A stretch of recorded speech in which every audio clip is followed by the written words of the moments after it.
মৃত্যুর পরে বোন ভাইয়ের সাথে দেখা করতে পারবে কিনা, আসলে বিষয়টা সত্য কিনা যে মৃত্যুর পরে ভাই বোন দেখা হবে, এই বিষয়টা সত্য কিনা, এটা আমরা অনেকেই এখন মনে করি ফেসবুক দেখার কারণে যে ভাই তার বোনের সাথে, বোন তার ভাইয়ের সঙ্গে দেখা করতে পারবে না। আমার ছেলেও এই বিষয়টা প্রশ্ন করেছে যে আব্বা, আমি কি আমার ছোট বোনটার সাথে আর দেখা হবে না যদি আমি দুনিয়া থেকে চলে যাই? তো এটা প্রত্যেকটা মানুষেরই হৃদয়ে লাগার মতো একটা বিষয়, আসলে দেখা হবে কিনা।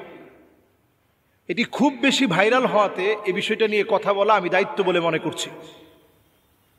আপনারা নিশ্চয়ই যারা দেখেছেন এই বিষয়টি, এটা একটা ভিডিওর মাধ্যমে ছড়িয়ে পড়েছে এবং অনেকেই সেই ভিডিওর সাউন্ডগুলো শুধু ধারণ করে লিপসিংয়ের মধ্য দিয়ে এটা আরো বেশি ছড়িয়ে দিয়েছে। মৃত্যুর পরে যদি আপনি মুমিন ইমানদার হন, তাহলে অবশ্যই আপনি আপনার ভাই, আপনার বোন সবার সঙ্গে আপনি দেখা করতে পারবেন। প্রমাণ হচ্ছে কোরআনুল কারীমের সূরা তুর। আল্লাহ রাব্বুল আলামিন বলছেন, সেদিন লোকদেরকে আলহাকনা বিহিম যুররিয়াতাহুম, তাদের নিজেদের আত্মীয় স্বজনের সঙ্গে মোলাকাত করায় দেওয়া হবে, ভাইয়ের সঙ্গে মোলাকাত করায় দেওয়া হবে, বোনের সঙ্গে মোলাকাত করায় দেওয়া হবে।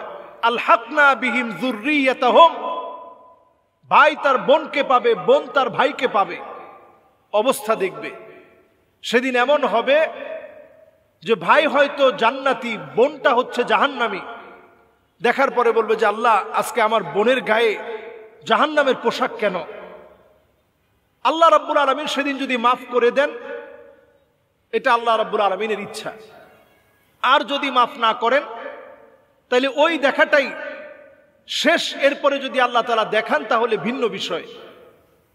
তাহলে বোঝা যায় যে মৃত্যুর পরে ভাই তার বোনকে দেখতে পাবে, বোন তার ভাইকে দেখতে পাবে ইমানদার হলে। ইমানদার হলে দেখা সাক্ষাৎটা খুব স্বাভাবিক থাকবে, মাঝে মাঝেই দেখা সাক্ষাৎ হবে। যখনই মন চাবে আপনি দেখা সাক্ষাৎ করতে পারবেন। আপনার সাথে দেখা সাক্ষাতের মধ্য দিয়ে বিভিন্ন গল্প হবে।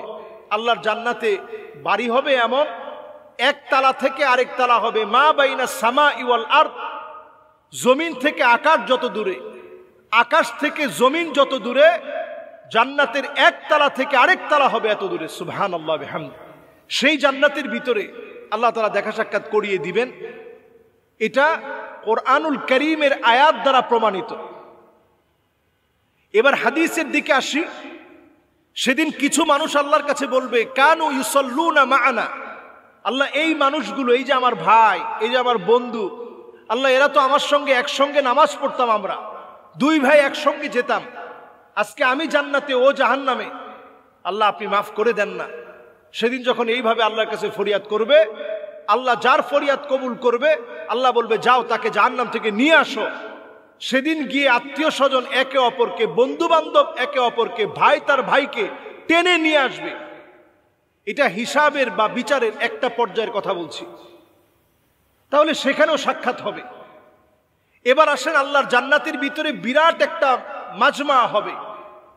সেখানে আল্লাহ রাব্বুল আলামিন বলবেন, আল্লাহ তাআলা সেদিন ডাক দিয়ে বলবেন, ওয়ামতাজুল ইয়াউমা আইয়ুহাল মুজরিমুন, অপরাধীরা আজকে পৃথক হয়ে যাও, তোমাদের সঙ্গে আজকে আর কোনো লেনদেন নাই। সরাসরি এখন কথা হবে জান্নাতীদের সঙ্গে। আল্লাহ তাআলা সেদিনও একটা মিলন মেলা ঘটাবেন। সুতরাং আমাদের ভাই বোন, আত্মীয় স্বজন প্রত্যেককে দেখার একটা সুযোগ থাকছে। এরপর নবীজি সাল্লাল্লাহু আলাইহি সাল্লামের আরেকটি প্রসিদ্ধ হাদিস, সেই প্রসিদ্ধ হাদিসের বক্তব্য অনুযায়ী বোঝা যায়, নবীজি কবর জিয়ারত করতে গেলে নবীজি বলতেন, আসসালামু আলাইকুম দারা কওমিন মুমিনিন আতাকুম মা তুআদুন গাদাম মুআজ্জালুন ওয়া ইন্না ইনশাআল্লাহু বিকুম লাহিকুন। নবীজি বলতেন, ইনশাআল্লাহু বিকুম লাহিকুন, অচিরেই তোমাদের সঙ্গে আমি মিলিত হব। নবীজির চাচার কবরের সামনে দাঁড়িয়ে সাইয়্যিদুশ শুহাদা আমির হামজা রাদিয়াল্লাহু তাআলা আনহুর কবরের সামনে দাঁড়ায় নবীজি বলছেন, অচিরেই আপনার সঙ্গে আমার মিলিত হবে, অচিরেই আপনাকে আমি দেখব, আপনাকে আমি পাবো। তার মানে বোঝা যায় আত্মীয় স্বজনের সঙ্গে একটা দেখা সাক্ষাৎ হবে, একটা মিলন মেলা হবে। সেদিন আল্লাহ তাআলা যাকে চাবে সেই মিলন মেলায় আল্লাহ তাআলা শরীক করাবেন। আল্লাহ তাআলা আপনার আত্মীয় স্বজনকে দেখাবেন। আল্লাহ আমাদেরকে বোঝার তৌফিক দান করুক, পড়েন আমিন।